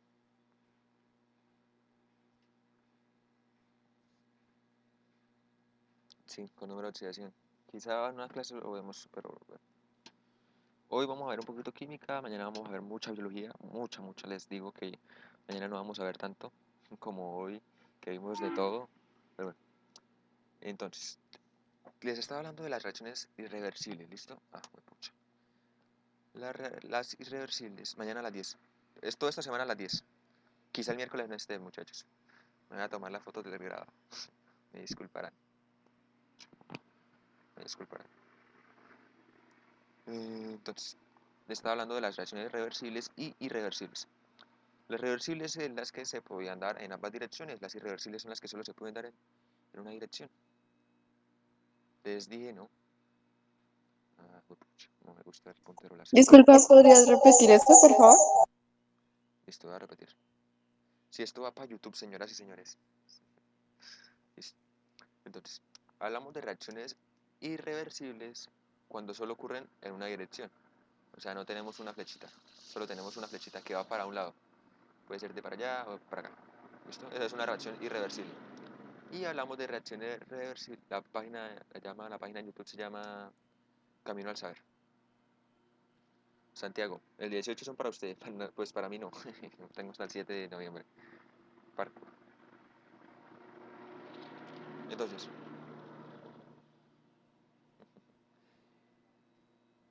las reversibles sí se pueden dar en ambas direcciones. Les hablé de que por lo general se podían hacer al tiempo. Por ejemplo, les hablé acá que... Ay, pucha, se me olvidó. Esta pluma no me gusta, hermano. Bicarbonato. Voy a colocar acá una vez de bicarbonato. Acá una... Esto es un ion de hidrógeno. Y esto es un ácido. Un ácido carbónico. Esto es más que todo en la sangre. En la sangre de nuestro cuerpo. Yo soy los dos. María Paz tiene doble opción. No sé con cuál se irá a inscribir. Ya sabemos, María Paz. Bueno, entonces, como se puede dar en ambas direcciones, si le añado aquí, esto va a querer que se vaya a estabilizar acá, también se vaya a la conservación de la materia en la reacción. O si añado acá, también puede ser, bueno, ahí estoy, no le pongan cuidado si está balanceado o no, estoy haciendo el ejemplo. Entonces, si le añado acá, va a tener que normalizarse también acá. Entonces, les dije que por un lado ocurrían al tiempo. Sí, exacto, un estado de equilibrio. Entonces, en el cuerpo, por lo general, si añadimos más bicarbonato, entonces vamos a tener más ácido carbónico. Si añadimos más ácido carbónico, entonces vamos a tener más iones de bicarbonato. O sea, es una acción reversa, esto, que se da en ambas direcciones. Puede que, ¿cómo les explico? En cierto momento, va a estar muy despareja, estarán haciendo la reacción. Esa reacción se va a hacer tantas veces que en un punto se va a normalizar y ya va a estar en ambos lados como haciéndose a la vez y en situaciones de equilibrio. Entonces era para decirles que si apoyaba acá más ácido carbónico iba a tener más bicarbonato. O si hacía más bicarbonato acá tenía más ácido carbónico. Ese era el ejemplo que les quería dar de una reacción reversible. Pero bueno, aquí ya como por último de hoy, la cuántica sí, un poquito.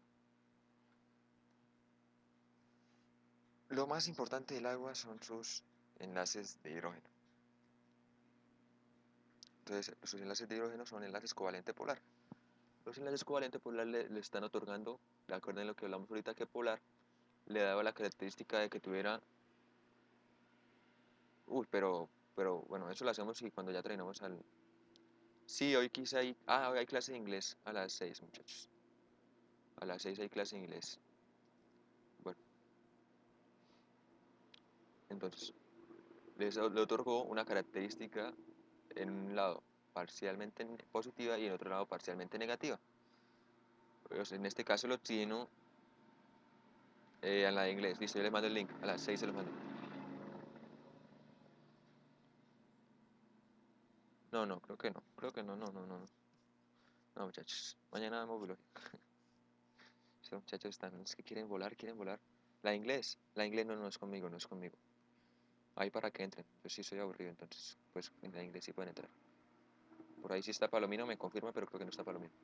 Bueno, entonces, por física de estas moléculas, se va a unir con, pues, los hidrógenos se van a unir con las partes negativas. O sea, un hidrógeno se va a unir con los oxígenos. Entonces es para que tengan bastante en cuenta de cómo sería un enlace de varias moléculas de agua. Entonces, pues no se une oxígeno con oxígeno, no. Se une hidrógeno con oxígeno. Listo.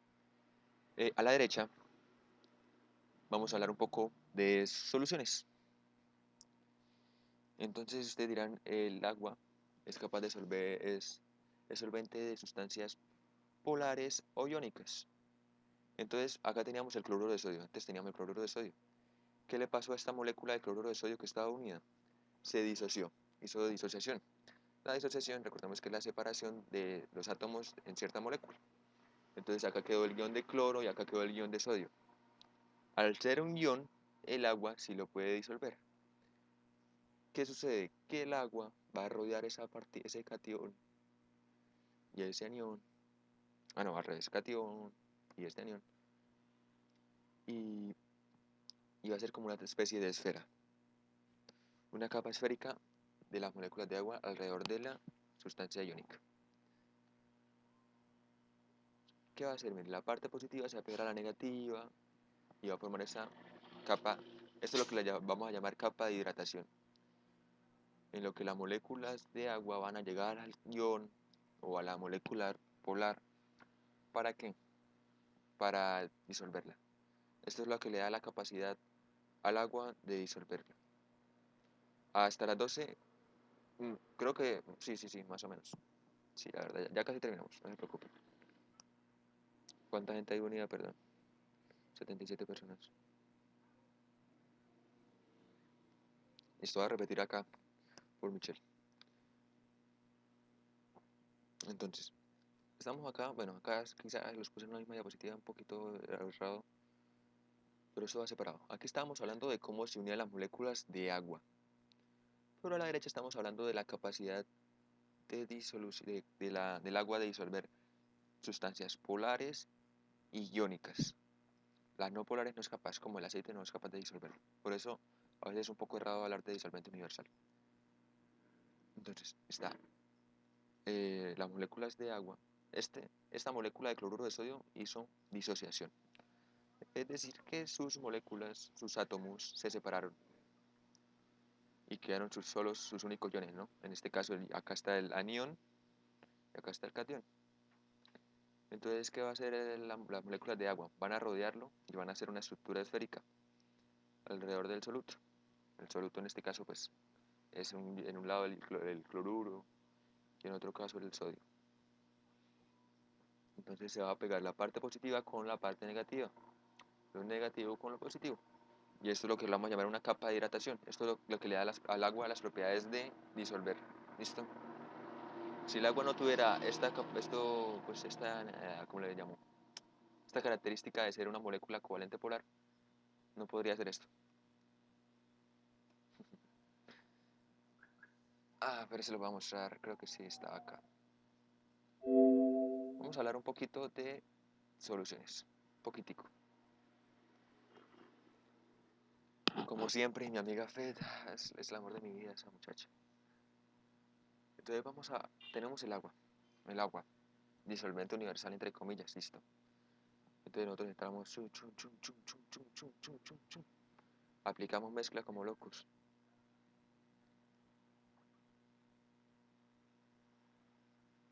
Si es enlace iónico también es polar, sí también. Pues depende. Pero mira, entonces estoy aplicando acá. Mezcla. Aplico. El agua tiene cierto índice de solubilidad. El agua puede, por ejemplo, dependiendo del soluto, el agua puede disolver 100 gramos de azúcar, por ejemplo, 100 gramos de sal. Entonces, esa es la capacidad de solubilidad que tiene el agua, de disolver.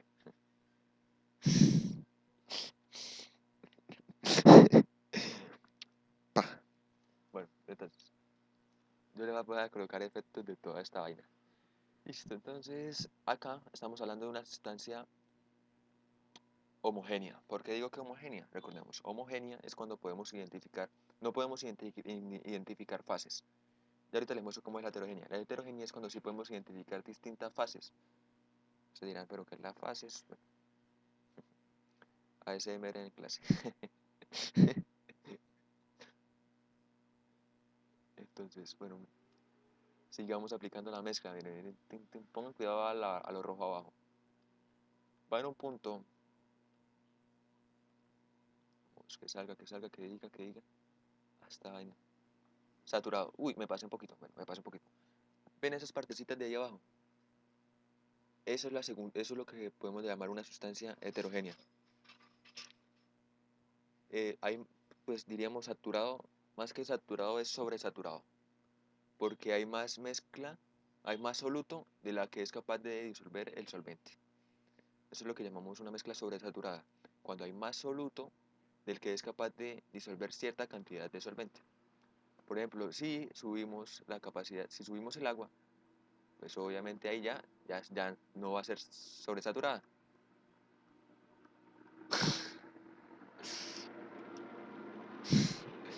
Ese chiste estuvo como raro, parce. No, what the fuck. Ojo ahí, manito. Sal de ahí. Bueno, entonces cuando hay menos mezcla de la que es capaz de disolver, hablamos de una sustancia insaturada. Mira, acá tenemos concentración. Bueno, acá la concentración va a ser muy importante. Por ejemplo, pero si aplicamos evaporación, recordemos que la evaporación es un método de... Sí, sobresaturado podría... Sí, aplicando calor. Recordemos que a mayor calor, más capacidad de disolver. Pero venga, acá vamos a aplicar, vamos a hacer evaporación. Vamos a evaporar esto. Miren. Abajo nos quedaron los residuos del soluto. ¿Por qué? La evaporación solo se llevó la sustancia líquida. Lo sólido no se lo va a llevar. Se llenó esa mierda. ¿Listo? Entonces, eso es lo que les quería mostrar. Básicamente. Sulfato de cobre. Hay distintas soluciones.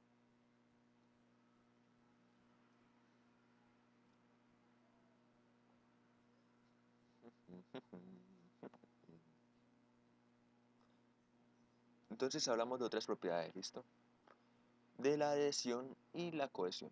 Recordemos que la adhesión es una capacidad de unas moléculas adherirse a otro tipo de moléculas. O sea, el agua adherirse a las moléculas, por ejemplo, de carbono. Carbono, por ejemplo, un pitillo tiene carbono. Y la cohesión es la capacidad que tienen las moléculas de agua de atraerse, o sea, moléculas del mismo tipo. Agua con agua. Agua atrae agua. Por aquí tenemos entonces. Esto es lo que llamamos capilaridad. El agua sube por la acción capilar. Esto es prácticamente lo que hacen ¿cómo se llama? Los árboles. Así los árboles suben pues su agua. Al menisco se va a llamar a esta curvatura. Esta curvatura es lo que vamos a llamar menisco. Y el tubo capilar, bueno, en este caso digamos que un pitillo, las raíces del árbol pueden ser el tubo capilar. ¿Listo? El tubo capilar simplemente es de esas paredes que van a hacer que el agua suba un poquito más de la cuenta. ¿Listo? Esto es la propiedad de adhesión. Adhesión acá. Adhesión. Entonces en adhesión tenemos la capilaridad. ¿Listo? Es una propiedad del agua. Listo, yo repito, claro. Estábamos hablando de adhesión y cohesión. Adhesión es cuando las moléculas del agua se adhieren a otro tipo de moléculas. Cuando hablamos de capilaridad es cuando, por ejemplo, estas moléculas de agua tienden a hacer un enlacecito aquí con estas moléculas que hay por ejemplo, en un tubito. Entonces ella va a tender a hacer un enlace y por eso la fuerza hace que suban, pero no del todo, ¿no? Pues va a subir hasta cierto punto. Por ejemplo, es cuando metemos un pitillo, vemos que el pitillo está un poquito más lleno de que el nivel que está el agua. Por ejemplo, este es el ejemplo perfecto. Entonces, esto es lo que vamos a llamar menisco, es a la curvatura que va a surgir de este efecto de capilaridad. Y acá hablamos del tubo capilar, es al elemento que estamos usando para que haya este efecto. Bueno, ahora aquí a la derecha ustedes ven un ejemplo de cohesión entre las partículas del agua. Entonces las partículas de agua son muy buenas haciendo cohesión. Porque, mire, por ejemplo, hay insectos que se pueden parar en el agua fácilmente. Hay una especie, no estoy seguro si es en el Amazonas, que se la pasa todo el día a la luz del sol cerca de los ríos, ¿Para qué? ¿Ella qué hace? Ella se la pasa, tensión superficial, exacto. Eso es lo que a la derecha lo que llamamos extensión superficial, exacto, correctamente.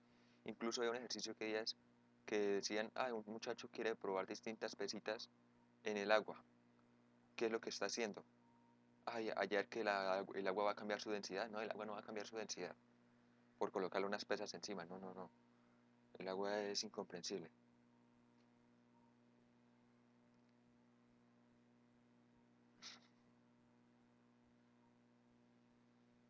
Entonces, había otra respuesta que decía, no me acuerdo. Lo cierto es que eran respuestas muy coolas. Ahí debíamos entender que ahí estábamos probando era la capacidad de tensión superficial del agua. Bueno, en fin, en fin. Me desvío. Estaba hablándole del animalito.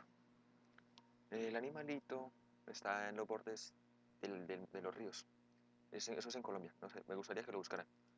Entonces, ¿qué pasa? Él se la pasa al borde, a la luz del sol, esperando y atento a algún depredador. Él se la pasa a la luz del sol para mantener sus músculos calientes. Al estar al sol, sus músculos van a estar calientes. Y cuando ve algún depredador, él va a salir corriendo y tiene una cola extremadamente larga. Él aprovecha esa cola y su velocidad para ayudarse de la tensión superficial y correr y salvarse. La verdad se me olvida el nombre. La tensión superficial, pues en el agua va a ser siempre la misma. Pero por ejemplo, aquí van a entrar a afectar, no siempre tenemos agua pura, pura. No, no, no, no. Basilisco común, creo que sí. Yo lo vi en Colombia Magia Salvaje, no sé si la han visto. Si no la han visto, véanla, por favor. Colombia Magia Salvaje. Véanla, véanla. Ese es como una orden, no es que si quieren. Entonces, no, por ejemplo, la tensión superficial puede cambiar. Por ejemplo, hay un videito de física en el canal Encuentro, la verdad no me acuerdo. ¿Qué pasa? Echen la maicena al agua y cuando usted la combina con el agua, pum, tum, tum, la disuelve. Y cuando usted quiere pegarle un puño a esa agua combinada con maicena, una vez, se hace como un muro. ¡Pah! Ahí no deja pasar. Entonces depende de las sustancias que hayan aparte del agua, si va a cambiar la tensión superficial. Ujú. Y acá hay otra cosita bueno, esto es lo último.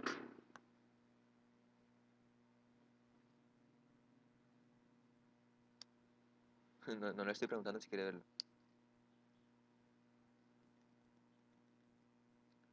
Plasma.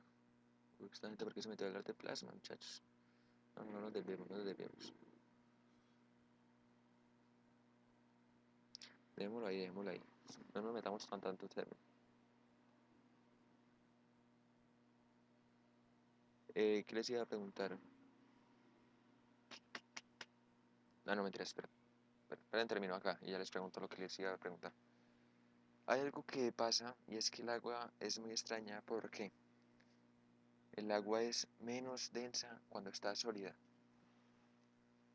Así como lo escucharon. El agua es menos densa cuando está sólida. Por eso los hielos flotan.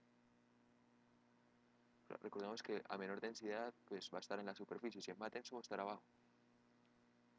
El agua es menos densa cuando está sólida. ¿Por qué? Ella es muy extraña, ella es muy extraña. ¿Qué pasa? Ella cuando se va a congelar, se va... Epa, no sé si plasma no es. Plasma es lo de los rayos, lo del sol, los volcanes, entre otros. Pero bueno, estamos usando la estructura cristalina. Ella cuando baja su temperatura, ella tiende a hacer esta estructura y la hace que esté más separada de lo normal que cuando es líquida. Por eso es menos densa cuando está sólida. Por eso es muy extraña. Entonces, muchachos, ahí ustedes habrán tomado el agua y lo han echado al congelador y ya han visto que la botella se infla. Ese es un claro ejemplo de que, un anillo carbónico. Pero no, no, no, acá no hay carbones, acá no hay. Es una sustancia inorgánica. Bueno, muchachos, ¿qué les quería decir? Y ya que vi que estuvieron bastantes personas conectados, bueno, hay 60 hasta el momento. Esta fue la clase de hoy. Un poquito lineal, tal vez, no sé, la verdad, no sé si fue lineal.